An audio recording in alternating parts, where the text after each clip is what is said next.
Dans la vie, quand on veut acheter un iPhone, il y a 3 solutions. La première solution, c'est la solution la plus économique, c'est de prendre un iPhone d'occasion ou reconditionné.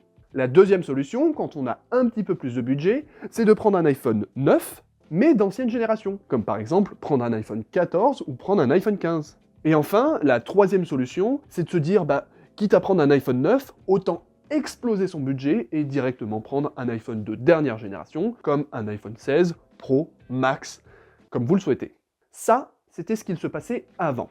Sauf que maintenant, Apple ont sorti un iPhone 16e qui vous propose une quatrième option, qui est de prendre un iPhone de dernière génération, mais avec quelques petites coupes budgétaires très logiques et très intéressantes, qui vous permettent donc d'acheter cet iPhone de dernière génération pour le prix d'un iPhone d'ancienne génération. Bon, bien évidemment, il y a aussi une cinquième solution qui est de prendre un téléphone Android, parce que c'est vachement bien ces trucs, surtout pour le prix de l'iPhone 16e, mais c'est pas le sujet. Bref, comme je vous l'ai dit, l'iPhone 16e, c'est un iPhone de dernière génération qui est proposé pour un prix inférieur aux iPhones de dernière génération. Bon, je sais que sur YouTube, vous allez avoir plein de YouTubeurs qui vont vous dire que c'est un mauvais iPhone, qu'il est beaucoup trop cher et qu'il n'est pas intéressant. Mais je ne suis pas d'accord. Enfin, si, je suis d'accord pour dire qu'il est un peu trop cher. 719 €, ça pique. Mais, si on le compare aux autres iPhones, si on le compare à l'iPhone 16, eh bien on se rend compte que l'iPhone 16e est 250 € moins cher que l'iPhone 16. Et si on continue dans la comparaison, on se rend compte que l'iPhone 16e est 50 € moins cher que l'iPhone 15, qui pourtant nous paraît plus intéressant sur le papier. Vous noterez que j'ai utilisé sur le papier, parce que bien évidemment l'iPhone 16e est plus intéressant que l'iPhone 15. Déjà, la première chose qui rend ce dernier iPhone plus intéressant que l'iPhone 15, c'est Apple Intelligence. Sur l'iPhone 15, c'est simple, vous n'y avez pas accès. Tandis que sur l'iPhone 16e, oui, vous l'avez. Alors oui, on est d'accord encore une fois, l'intelligence artificielle sur les téléphones, aujourd'hui, c'est décevant et pas grand monde s'en sert. Soyons honnêtes pour ceux qui ont accès à ça, qui utilisent plus d'une fois par mois l'éditeur de photos par intelligence artificielle. Oui, moi. Ah, une personne. Non, en vrai, j'ai menti, c'est super nul. Bon, en fait, il n'y a personne. Non, franchement, ça sert à rien. Je suis d'accord. Sauf que, quand on dépense 700 boulasses dans un téléphone, est-ce que c'est pas quand même vachement dommage de ne pas avoir accès à la dernière technologie, même si la dernière technologie est pas très intéressante? Moi, je pense que oui. Et puis en plus, il faut partir du principe que l'intelligence artificielle, on n'est qu'au début de ça. Donc ça veut dire que ça va s'améliorer par la suite, et que ça va peut-être, dans 2, 3, 4 ans, devenir vachement bien, et même indispensable. Aujourd'hui, c'est carrément indispensable. On est d'accord. Mais dans le futur, on peut pas savoir. Donc c'est intéressant de l'avoir, non? Et puis de toute façon, c'est pas qu'une question d'IA qui rend ce téléphone meilleur qu'un iPhone 15. Parce que dans cet iPhone 16e, on va retrouver exactement le même processeur que dans un iPhone 16. Et on va retrouver la même quantité de RAM, c'est-à-dire 8 Go de RAM, puisque c'est ce qu'il faut pour faire tourner l'intelligence artificielle. Alors, je sais que les plus pointilleux d'entre vous me diront que le processeur de cet iPhone 16e n'est pas exactement le même que dans un iPhone 16, puisqu'on a un cœur de moins sur le GPU. Mais, d'un point de vue purement technique, ce sera exactement le même processeur, c'est juste que Apple va désactiver un cœur sur le GPU parce qu'il était pas assez bon, il n'a pas répondu à leurs critères, ou juste parce qu'ils ont envie de vous vendre un iPhone 16e, mais dans tous les cas, le processeur, même avec un cœur de moins sur le GPU, il va rester extrêmement performant. Il va être très rapide, très efficace, très réactif, il va être moins performant que le processeur d'un iPhone 16 classique, c'est clair, mais il restera extrêmement performant et il pourra rivaliser sans souci avec les autres constructeurs, comme par exemple Qualcomm avec leur Snapdragon 7 Elite. En parlant de Qualcomm d'ailleurs, pour ceux qui ont regardé la vidéo, je pense que vous avez remarqué que Apple ont mis un point d'honneur à décrire leur tout nouveau modem 5G made by Apple. Vous me direz, quel est le rapport avec Qualcomm? Eh bien, le rapport il est très simple. Jusque-là, dans tous les iPhones que vous avez achetés auparavant, il y avait toujours un modem 5G, ou 4G même, de chez Qualcomm. Sauf que le truc, c'est que comme ça appartenait à Qualcomm, Apple devait payer Qualcomm pour ces modems 5G. Et ça leur coûtait des milliards de dollars, ce qui est assez embêtant. Donc Apple, ce qu'ils ont décidé de faire, c'est qu'ils ont décidé d'investir eux-mêmes des milliards de dollars pour pouvoir développer leur propre modem 5G, et donc ne plus avoir à donner de l'argent à Qualcomm, qui développe d'ailleurs derrière les meilleurs processeurs sur les téléphones actuels. Ici, l'idée est pas mauvaise, je n'en veux absolument pas à Apple, je ne vais pas le considérer comme une coupe budgétaire, mais un petit peu quand même. Je vais le considérer comme une coupe budgétaire un tout petit peu, Parce que sur le papier, ce modem 5G, oui, effectivement, il vous fait économiser de la batterie, c'est vachement bien, sauf que derrière, il est moins performant, notamment au niveau de la 5G. On n'a pas la bande millimétrique qui est disponible. Ce qui n'est pas vraiment un problème, puisque en Europe, on n'a pas du tout accès à cette bande millimétrique. Donc, aucun problème. Ensuite, ce modem 5G n'est pas non plus compatible avec le Wi-Fi 6E, ni même le Wi-Fi 7, comme le sont les iPhone 16. Ce qui n'est pas vraiment un problème, puisqu'on est compatible Wi-Fi 6. Et le Wi-Fi 6, c'est largement suffisant parce qu'on n'a pas besoin d'avoir plus d'1 gigabit par seconde sur son téléphone. Ensuite, la dernière chose que l'on ne va pas retrouver sur ce modem par rapport au modèle de Qualcomm, c'est la ultra-wideband, qui est vachement utilisée pour les AirTags. C'est ce qui fait que vous avez une précision au mètre près avec vos AirTags. Donc là, je suis assez triste de ne pas le retrouver, mais c'est pas trop grave, vous avez quand même l'idée générale de où est votre AirTag dans l'espace. Bon, les AirTags fonctionneront, ils fonctionneront moins bien, c'est tout. Parlons maintenant d'une autre coupe budgétaire que Apple ont réalisée dans cet iPhone 16e, qui est, à mon avis, le plus gros défaut de cet iPhone. Je parle bien sûr de l'écran. Alors qu'on se le dise tout de suite, l'écran de cet iPhone 16e est génial, puisque c'est le même écran qu'un iPhone 14. C'est-à-dire, c'est un écran OLED avec une super résolution, une très bonne luminosité et du 60 Hz. 60 Hz, c'est nul, on est d'accord. On n'est pas surpris parce que c'est Apple, mais il faut arrêter de trouver des excuses à Apple. 60 Hz sur un téléphone à 700 € en 2025, c'est non. Mais c'est quand même pas ça le problème de cet écran. En fait, à ma grande déception, sur cet iPhone, on ne va pas retrouver le Dynamic Island, qui est pourtant déjà disponible sur les iPhone 15. Le Dynamic Island, en soi, c'est pas révolutionnaire, on peut largement s'en passer. Sauf que, à cause du fait qu'on ait l'encoche sur cet iPhone, eh bien, on va se retrouver avec exactement le même problème qu'avec les iPhone SE. C'est-à-dire qu'on va se retrouver avec un iPhone 16e qui va se retrouver très vite vieillissant. Je m'explique. Aujourd'hui, si dans votre poche, vous avez un iPhone X, un iPhone 11, un iPhone 12, un iPhone 13, vous vous êtes peut-être rendu compte qu'à chaque fois que vous regardez votre iPhone, vous avez cette petite encoche qui vous rappelle sans arrêt que vous avez un iPhone d'ancienne génération. Alors pour le moment, cet effet n'est pas très grand, puisqu'on n'est qu'à la deuxième génération du Dynamic Island. Mais je peux vous assurer que dans 2-3 ans, avec la sortie de l'iPhone 17, 18 et 19, qui, spoiler alert, auront le Dynamic Island, vous aurez encore plus cet effet de vieux modèle sur votre iPhone 14 par exemple. Et le truc, c'est que même sur un iPhone 16e, vous aurez ce problème, parce que vous aurez l'encoche, alors que votre téléphone n'a à peine que 2 ou 3 ans. Si vous pensez que cet effet n'est pas réel, je vous laisse prendre pour exemple l'iPhone SE de 2022. 2022 pour un iPhone, c'est pas très vieux, je veux dire, ça fait que 2 ans et demi. Sauf que, quand vous voyez un iPhone SE de 2022 aujourd'hui, vous vous dites « Ah, c'est un vieil iPhone. Je veux dire, il a un bouton physique, il a pas le Dynamic Island, il a même pas l'encoche, c'est un vieux téléphone. » Pourtant, le téléphone a que 2 ans et demi. Eh bien, croyez-le ou non, dans 2-3 ans, quand il y aura l'iPhone 17, 18 et peut-être même 19, vous allez vous dire que cet iPhone 16e, il est vieux. Pourtant, il est pas vieux.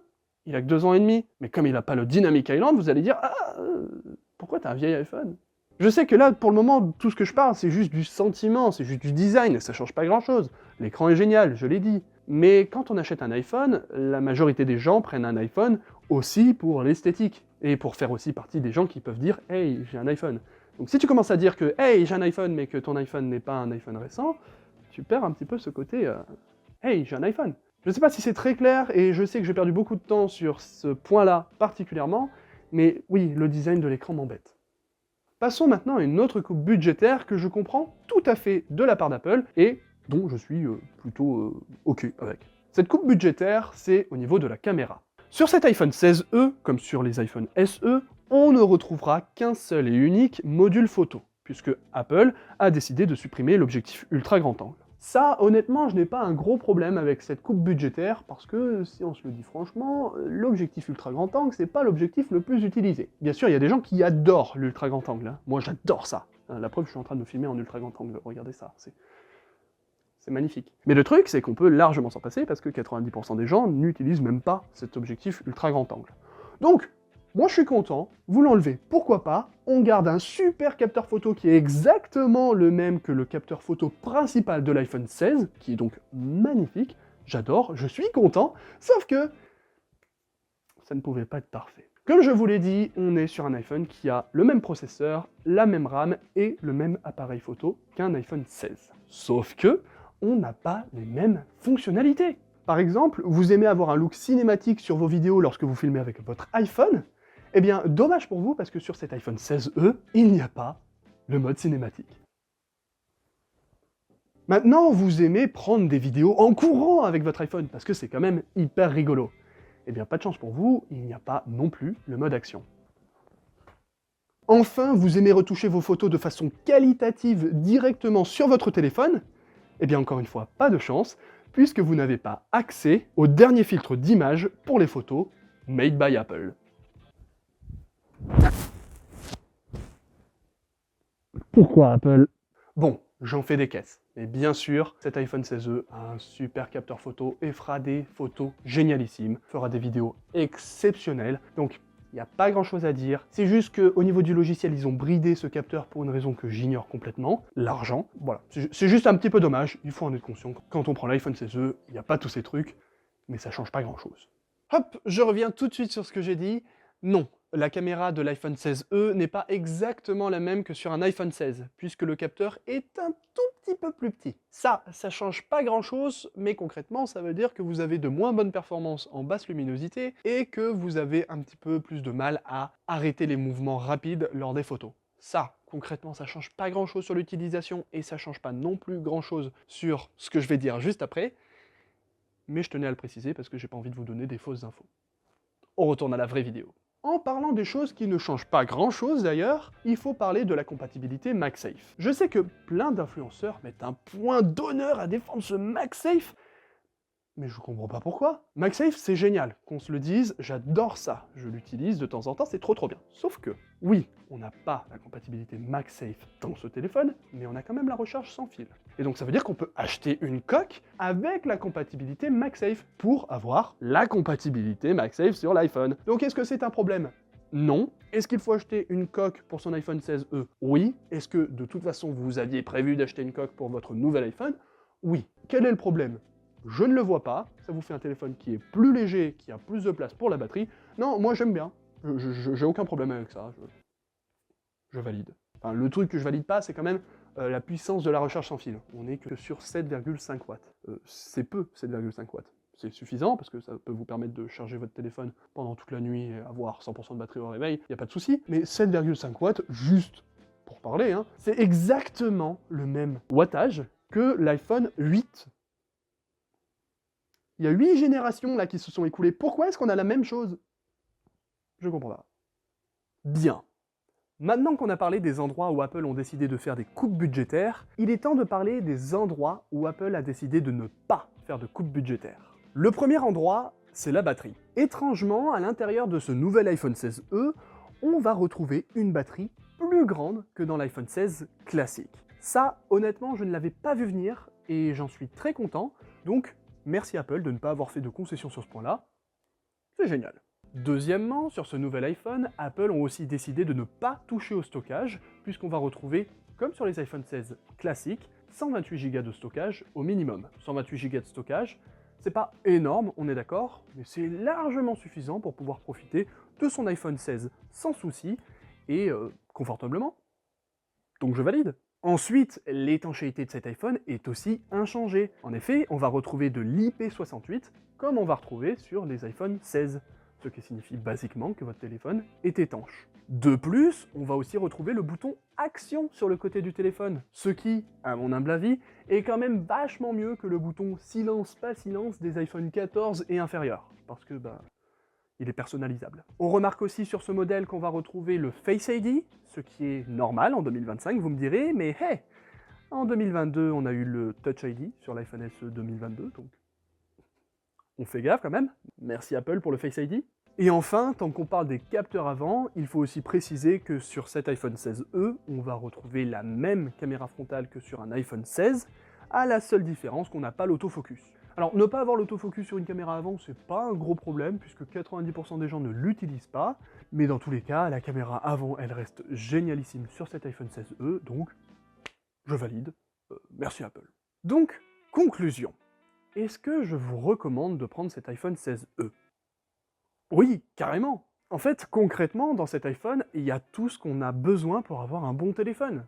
C'est-à-dire qu'on a de très bonnes performances, un très bon écran, de l'USB type C, une très bonne caméra et même l'intelligence artificielle. Et en plus, le meilleur dans tout ça, c'est que ce téléphone est 250 € moins cher que l'iPhone 16. Alors oui, bien sûr, comme on l'a vu, on doit faire des concessions pour économiser ces 250 €, mais toutes les concessions que l'on a dans cet iPhone 16e sont des petites concessions qui ne sont en aucun cas des red flags. Donc moi, concrètement, j'adore ce petit iPhone 16e, et je me pose même la question si je devrais le prendre pour moi, parce que avoir un iPhone 9 de dernière génération à ce prix-là, c'est pas souvent que ça arrive. Donc je me tâte. Mais enfin, merci à tous d'avoir regardé cette vidéo jusqu'au bout. Si vous avez aimé la vidéo, n'hésitez pas à laisser un petit pouce bleu et à me le dire dans les commentaires. D'ailleurs, en parlant des commentaires, si vous avez des questions, des affirmations ou des précisions à donner, eh bien n'hésitez pas, l'espace commentaire est là pour ça et j'essaie de répondre à tout le monde. Sur ce, moi je vous souhaite une très bonne journée, une très bonne soirée, je ne sais pas quand est-ce que vous regardez cette vidéo, mais dans tous les cas, je vous dis à plus sur YouTube.